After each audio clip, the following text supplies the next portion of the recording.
Hello there and welcome back to another AC tutorial. Starting the year fresh is the perfect opportunity for you to optimize your email list and ensure that you are engaging with the right audience. In this video, I'm gonna show you how you can use lead scoring and a re-engagement automation in ActiveCampaign to track engagements, re-engage with inactive users, and clean up your list. But why clean up the list?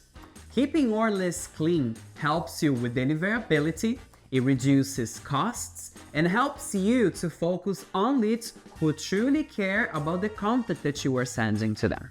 By identifying and re-engaging with inactive subscribers, you can reconnect with them or simply remove them from the list if they are no longer interested, saving you time and resources. The first thing that we need to do is to define the engagement criteria that we're going to add to the lead scoring system. Now you feel ready, open your account and let's get started. For my baseline criteria that I'm using, I'm gonna add 5 points for any mail that they have opened. I'm gonna add 10 points for any links that they have clicked in the emails, and 15 points for any website visits that they have done. You can also create a negative score system where you can deduct score points from a user who has not interacted with you over a certain period of time. For this example, I'm gonna deduct 10 points in case of lack of engagement over 30 days time. Now that we covered the logic behind the lead scoring, it's time for you to implement that into your ActiveCampaign account.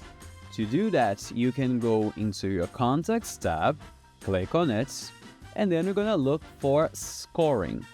Click on Scoring, and now on the right hand corner, click on Add a Score, and then Contact Score. Now, you'll be able to add the criteria that we have talked. But first, let's give this score a name.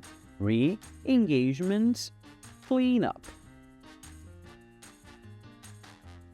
Save it, and then go into add the criterias. The first one that we're gonna add, and if a contact has opened any of my previous emails. You can also determine the time frame specifically, but for this case, I'm gonna select ever, and I'm gonna click save. Now I'm gonna determine the amount of points that this contact is gonna get if they have ever opened an email. But then I'm gonna also make those points expire. So for example, in 2 months time, if they have not opened any emails anymore, they're gonna lose those points. And then click on add a new role. Then following up, has clicked on any link on any email, and then we're gonna follow the same criteria if they have ever clicked on any link on my campaigns, and then I'm gonna assign them 10 points for it. And I'm also gonna make those points expire. So if they don't click on anything, they're gonna lose those points and the score is going to change.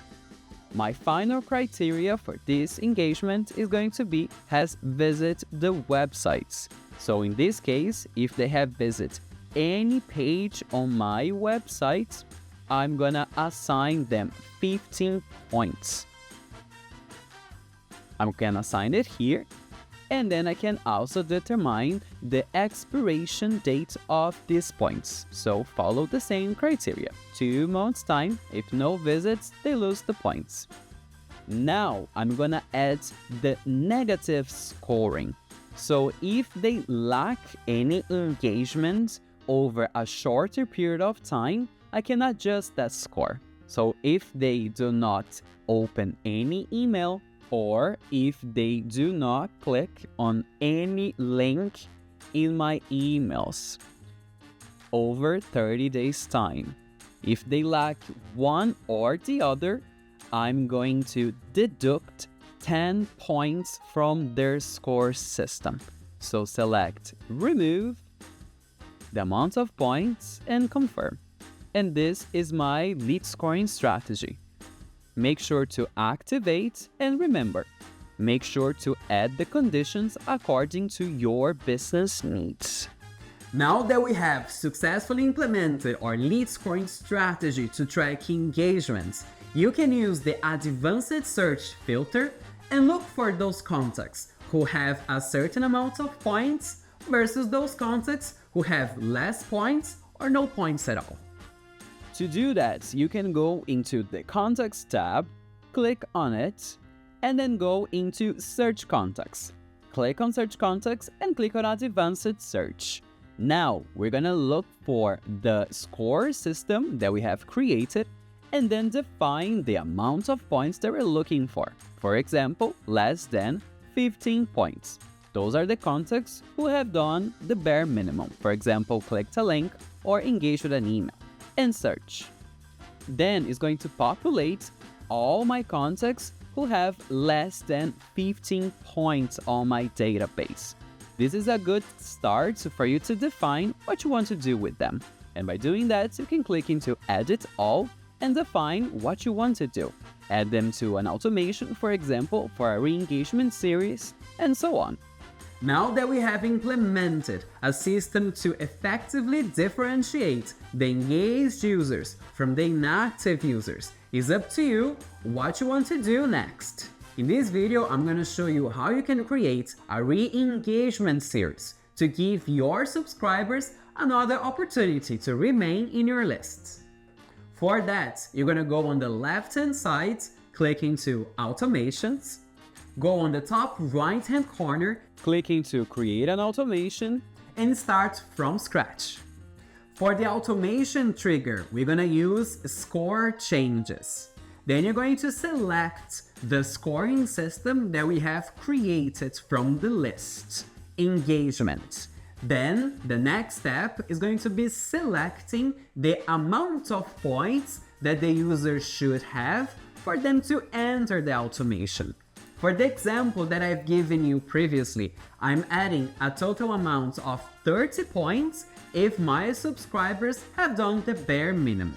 5 points if they have opened any campaign, 10 points if they have clicked any link in my emails, and 50 points if they have visited any page on my website. For my example, I'm gonna add less than 15 points. So anyone who has below 15 points is going to enter this automation and follow my actions to then get them re-engaged or to manage their own subscription. Now that we have defined the trigger for this automation, the next thing that we need to do is to create the customer journey that is going to re-engage those inactive users. The first thing that we recommend you to do is to add a waiting step to make sure that people are waiting there until a friendly time to receive the campaign that is going to re-engage them. Following up with the send an email action. In this email, you can use the subject line such as, "We miss you, we haven't heard from you in a while, are you still interested?" to grab the attention of your subscribers for them to take the action that you want them to do. It is a best practice for you to make sure to add a CTA into your campaign that's going to drive them to the website, that's going to give them a discount code, or is going to allow them to use the Preference Center form to manage their subscription. Following up, you can give them a certain amount of time to engage with that email, and then check if they have engaged with that email or not. If they have engaged with that email, happy days, we have successfully accomplished what we want them to. So you can add an extra amount of points to their score system and add the tag re-engaged. If they have not engaged with that campaign, you can perhaps send another campaign asking them to manage their subscription, otherwise they will be unsubscribed, and follow the same criteria. If they engage with this email, you can use the go to action and drive them to the yes condition from the very first email, which is going to adjust their score system and add the tag re-engaged. If they're still not engaging with your marketing efforts, you can add the tag inactive cleanup, and you can, if you wish, add the action unsubscribe from one list or from all the lists. So this automation is going to do the cleanup automatically for you. But feel free to just add the tag so you can make that decision of unsubscribing them later on. And that's how you can track engagement using lead scoring and re-engage those inactive users using automations, making sure that you start seeing the year with a fresh and clean email list using ActiveCampaign. If you like this video, make sure to like, share, and subscribe. And if you have any questions, you can add them in the comment section below. I hope this year is your best one yet. Thank you so much for watching, and I see you next time. Check out these related videos and subscribe if you want updates on our channel. Thanks for watching.